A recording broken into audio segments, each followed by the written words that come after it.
Alhamdulillah, wassalatu wassalamu ala rasulillah wa ala alihi wa sahbihi wa man tabi'a hudah. Je vous présente une petite lecture, une petite risala que j'ai lue récemment, qui concerne, comme son nom l'indique, le fait de dire Sayyiduna dans le tashahhud, ou du moins dans la prière, ou du moins quand on cite le nom du prophète sallallahu alayhi wa sallam. Alors, c'est une petite risala très fine, qui se lit très très vite, qui en réalité regroupe deux risalas. Une risala d'un shir qui est Al-Kafar Sousi, qui est un shir du Xe siècle, et puis une autre, une seconde, qui vient à la suite de la première, donc, et qui a été faite par le muhaqqiq du livre, qui est un frère résident en Turquie. Et donc, je suis plutôt habitué à lire des savants anciens, rarement du contemporain, et encore moins dans les livres de fiqh, ou les masaïl comme ça. Et en général, quand je lis des recherches contemporaines, je ne m'attends à rien, et je suis quand même déçu. Et ben là, c'est tout l'inverse. En réalité, j'ai lu la risala de Shir al-Kafar Sousi, et elle est bien, mais ayant déjà lu quelque chose dessus, ça n'a pas apporté plus de grain au moulin. Il a cité la qaïda qui est connue. Est-ce que on fait prévaloir imtithal al-amr? Est-ce qu'on doit faire comme on nous l'a ordonné, ou on doit faire prévaloir al-adab?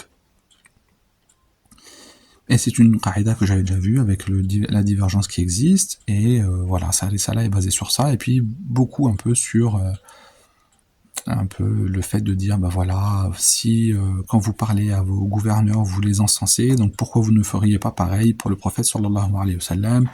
Et voilà, c'est toute une rhétorique sur cette chose-là. Bon, me laissant un petit peu sur ma faim, surtout qu'il n'aborde le fait que de dire donc Sayyiduna dans le tashahhud, et on peut se dire, bah, à juste titre, pourquoi pas le dire dans l'Aden, et pourquoi ne pas le dire également dans d'autres circonstances? Parce que si on le dit à un endroit, pourquoi ne pas le dire dans les autres? Ou alors on le dit tout le temps, ou alors on ne le dit jamais. Bon voilà, donc j'ai terminé ça là, et je me suis empressé de lire la seconde, et qui était vraiment très très très très bien. Vraiment, le frère, masha'Allah, Allah mabarik, il a regroupé, et alors déjà, il cite le fait qu'il y a un khilaf, il y a vraiment un khilaf, donc les inkar fi masail ijtihad, c'est-à-dire que ceux qui ne veulent pas dire, et ceux qui disent non, on ne dit pas Sayyiduna, ils ont le droit de dire ça, et on ne peut pas leur reprocher, et ceux qui veulent dire on le dit, alors bien sûr c'est pas une obligation, mais on le dit, il est recommandé de le dire, et ben on ne peut pas leur reprocher, parce que les inkar fi masail ijtihad. Et donc le frère également cite la qaïda, est-ce qu'on fait prévaloir imtithal al-amr ou al-adab?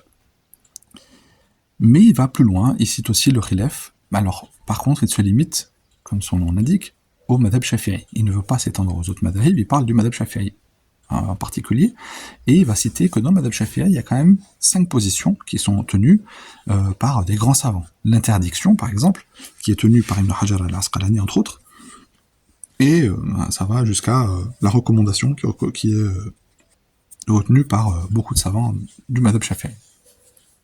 Et donc, pour ces 5 positions, il va citer des paroles, avec bien sûr leur masadir, avec les références de ces paroles. Il va à la fin donner un espèce de khulasa, de montrer qu'est-ce qu'on peut retenir donc de ces 5 positions. Il va faire cela en expliquant que ça c'est pour le tashahhud.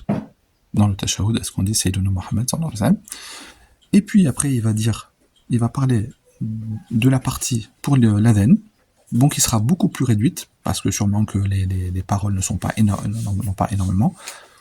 Et il va parler aussi également dans après le wudu, est-ce qu'on doit dire ça, ou est-ce qu'on doit dire à Sayyiduna ou pas? Et donc je trouve ça vraiment exhaustif, ça. Il parle des 3 endroits où on pourrait se poser des questions. Il regroupe des différentes paroles en étant le plus objectif possible. Je trouve qu'il est vraiment très objectif, machallah. autant pour ceux qui sont contre, autant pour ceux qui hésitent, autant pour ceux qui disent que c'est pas vraiment préférable, autant pour source. Vraiment très très bien. Et très bonne risala. Moi je vous conseille de lire, surtout sur des masaïl un petit peu comme ça, alors qui étaient entre guillemets en vogue et à la mode il y a peut-être une dizaine d'années, peut-être moins maintenant, mais de toute façon, en général, dans le public francophone et dans le public mondial, les masaïl reviennent, elles sont redondantes malheureusement, mais ça reste une vraie bonne risala. Et alors lui, il écrit Tacide ici, en essayant de s'approcher au plus du titre originel du livre, mais il corrige malgré tout la bonne prononciation du mot dans sa muqaddima du livre, en disant que Tacide, en réalité, c'est une déformation, ce n'est pas de l'arabe. Vraiment, Fusra. Moi, je vous recommande ce genre de rasaïl, alors cette risala en particulier, du muhaqqiq, vraiment très très bien. Et ce genre de rasaïl en général, sur différentes masaïl, comme ça nous permet d'aborder des problématiques religieuses sous différents prismes. هذا والله أعلم وصلى الله وسلم على محمد.